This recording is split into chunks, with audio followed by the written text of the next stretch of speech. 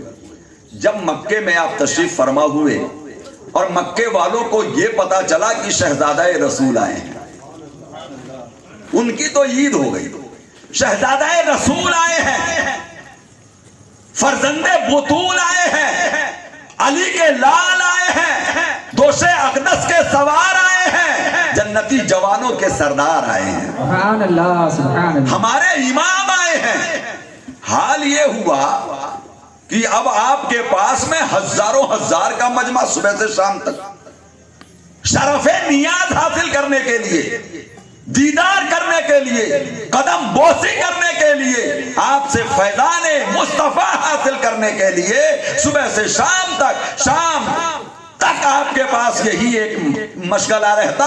لوگ آتے، شرف نیاز حاصل کرتے اور واپس جاتے۔ انہی میں مکے میں جو بڑے بڑے اکابر صحابہ تھے، جن میں کچھ نام تاریخوں نے ازبر کیے ہیں، حضرت عبداللہ ابن عباس، اللہ کے نبی، حضرت نبی کریم کے چچا، حضرت عباس کے بیٹے، حضرت عباس کے لخت جگر، حضرت عباس سید المفسرین آپ کی بارگاہ میں آ رہے ہیں، حضرت عبداللہ ابن زبیر آپ کی بارگاہ میں آ رہے ہیں، حضرت عبداللہ ابن عمر آپ کی بارگاہ میں آ رہے ہیں، حضرت جابر آپ کی بارگاہ میں آ رہے ہیں۔ ایک صحابہ کی تعداد ہے اور صحابہ کی اولاد تابعین ہیں جو حضرت آقا امام حسین سے شرف نیاز حاصل کرنے کے لیے آتے، مدینے کے حالات سنتے تو ہر ایک کی زبان سے یہی نکلتا، آقا آپ مکہ کو چھوڑ کر کہیں اور مت جائیے گا۔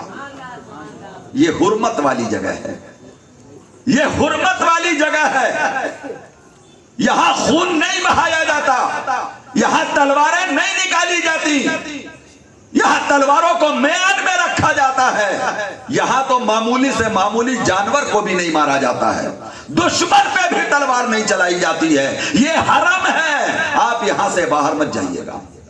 آقا امام حسین نے کہا فی الحال کوئی ارادہ نہیں ہے۔ ادھر یہ خبر آپ کے سفر کی، چونکہ آپ جانتے ہیں شخصیت جتنی عظیم ہو شہرت بھی اتنی ہی جلدی پہنچتی ہے، شہرت بھی اتنی ہی جلدی پہنچتی ہے۔ یہ خبر مدینہ کوفے بھی پہنچ گئی کہ آقا امام حسین نے بیعت سے انکار کر دیا یزید کے، اور وہ ماں اہل و عیال، ماں خاندان، وہ مدینے سے ہجرت کر کے مکہ تشریف لے آئے۔ جب یہ خبر ان کو لگی تو ایک بات اور آپ اپنے ذہن میں رکھیے گا، چونکہ کوفہ والے، جنہیں اکثر کتابوں میں شیعان علی کہا جاتا ہے، حضرت علی سے محبت کرنے والے علی والے، تو کوفہ والے صفین میں بھی داخل تھے، شریک تھے، حضرت مولا علی رضی اللہ تعالیٰ عنہ سے حضرت امیر معاویہ کی جو گفتگو ہوئی وہ اس کے بھی گواہ تھے، حضرت آقا امام حسن کے ساتھ جو 40,000 کا لشکر تھا جو مقابلے کے لیے گیا تھا حضرت امیر معاویہ کے، اس میں بھی کوفے والے موجود تھے، اور یہ وہی کوفے والے تھے جو کسی بھی طرح نہ حضرت امیر معاویہ کی خلافت کے حامی تھے اور نہ ہی یزید کے لیے کسی طرح وہ تیار ہو سکتے تھے۔ تو انہوں نے امیر معاویہ کے آخری ایام میں پہلے سے ہی خط لکھنے شروع کر دیے تھے مدینے میں کہ آقا حسین آپ تشریف لائے کوفہ، ہم امیر معاویہ کی بیعت توڑیں گے، ہم آپ کی بیعت کریں گے۔ تو جو لوگ، توجہ دیجئے گا، جو لوگ حضرت امیر معاویہ سے راضی نہ ہو سکے، کیا وہ یزید سے راضی ہوں گے؟ کیا وہ یزید سے راضی ہوں گے؟ اتنی جلدی وہ کیسے آمادہ ہوئے کہ آقا امام حسین مکہ پہنچے اور کوفے سے خط آنے شروع ہو گئے؟ گویا کہ وہ تو موقع کی تلاش میں تھے کہ پہلے آقا امام حسین نے ہماری عرضیوں کو کوئی توجہ نہیں ڈالی ہے، لیکن اب تو بیعت سے انکار کر کے مکے آئے ہیں، اب ہماری عرضی ضرور سنیں گے۔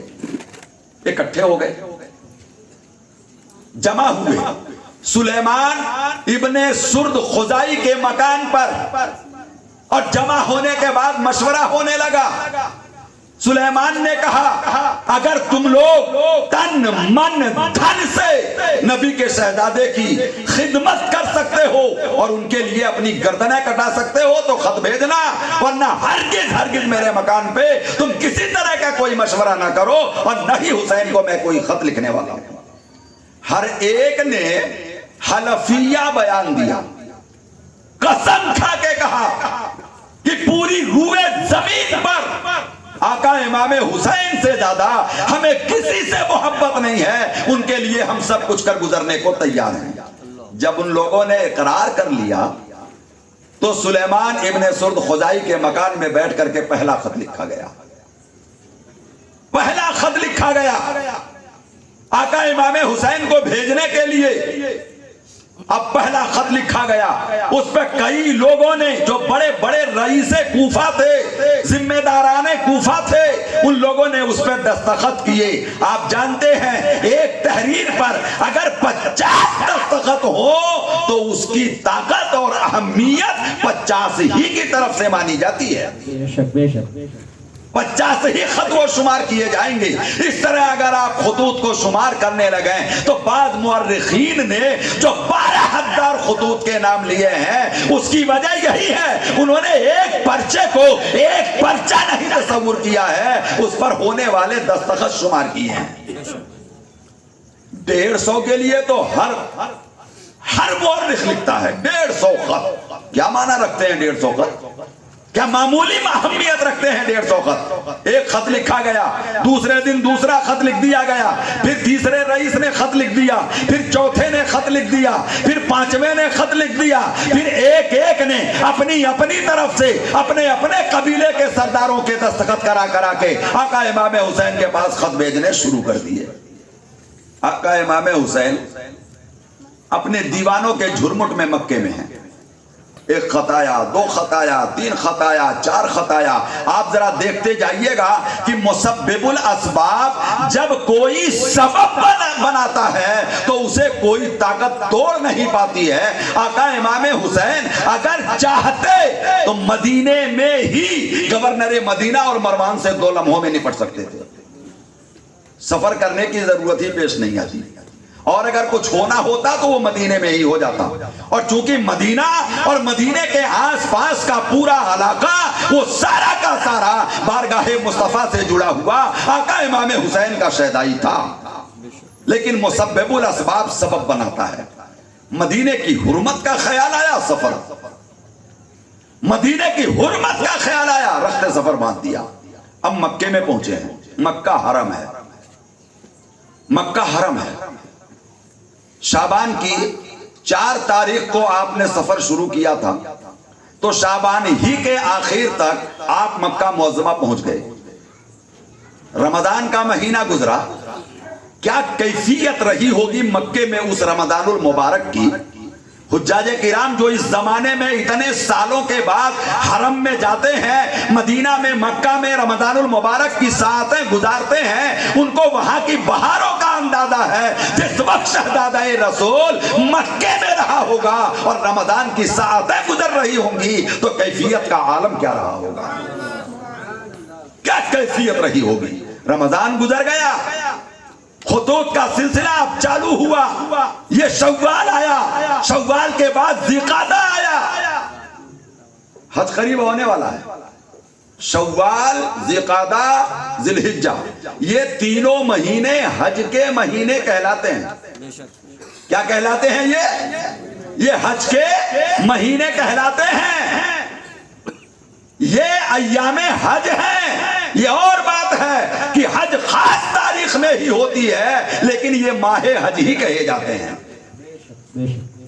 تو دور و دراز سے سفر کرنے والے لوگ دور دور سے چل کے مہینہ، 15 دن، 1 مہینہ، 1.5 مہینہ، 2 مہینہ پہلے ہی حرم میں جمع حرم میں جمع ہونے لگ جاتے. اس زمانے میں یہ پابندیاں نہیں تھیں کہ ویزا 15 دن کا ہے، 50 دن کا ہے، 40 دن کا ہے. نہیں، آنے لگ جاتے کہ حرم شریف میں وقت گزاریں گے، رب کی یاد کریں گے، اپنی پیشانیوں کو حرم کی زمین پر سجدوں سے بسائیں گے، فیضان لوٹیں گے. یہ مقصد لے کر کے وہ نکل جایا کرتے تھے. اب وہ حج کی بھیڑ بھی اکٹھی ہونے لگی دھیرے دھیرے، اور ادھر خطوط آنے شروع ہو گئے. ایک خط آیا، پڑھ کے ڈال دیا. دوسرا خط آیا، بورے میں ڈال دیا. تیسرا خط آیا، بورے میں ڈال دیا. چوتھا، پانچواں، آٹھواں، 10واں خط آتے گئے. آقا امام حسین اسے بورے میں ڈالتے گئے، پڑھتے گئے، ڈالتے گئے. جو آخری خط آیا، اس خط کے جو مضامین تھے انہوں نے آقا امام حسین کے دل کو ہلا دیا، ہلا دیا. مضمون میں ایک شکایت یہ بھی تھی کہ ہم باطل کے مقابلے میں خلافت کے حقدار کو جو سچا ہے آواز دے رہے ہیں. کس کو آواز دے رہے ہیں؟ ایک طرف باطل ہے جو اسلام کو مٹانے پہ تلا ہے، دوسری طرف حق ہے جو اسلام کو بچانے کا دائی ہے، اور ہم اسے آواز دے رہے ہیں کہ آگے بڑھو، ہاتھ بڑھاؤ، ہمیں بیعت کا موقع دو، ضرورت پڑی تو ہم تمہارے پرچم کے نیچے اسلام کی بقا کے لیے اپنی گردنیں کٹا دیں گے. آقا امام حسین نے جو حجت پیش کی صحابہ کے سامنے، فرمایا اب کوئی چارہ کار نہیں ہے، اب حسین کو کربل کا، کوفے کا سفر کرنا ہی پڑے گا. کربل کا نہیں، کوفے کا سفر کرنا ہی پڑے گا. عبداللہ ابن عباس نے دلائل سامنے رکھے، حضور آپ میں چاہیے. ہم ان کے حالات جانتے ہیں. حضرت جابر کہنے لگے سرکار آپ پر میری جانیں قربان، آپ مت جائیے. لیکن یہ خبر کہ آقا امام حسین مکے میں ہیں، یہ خبر بھی یزید تک پہنچ چکی ہے. یہ خبر بھی قاسم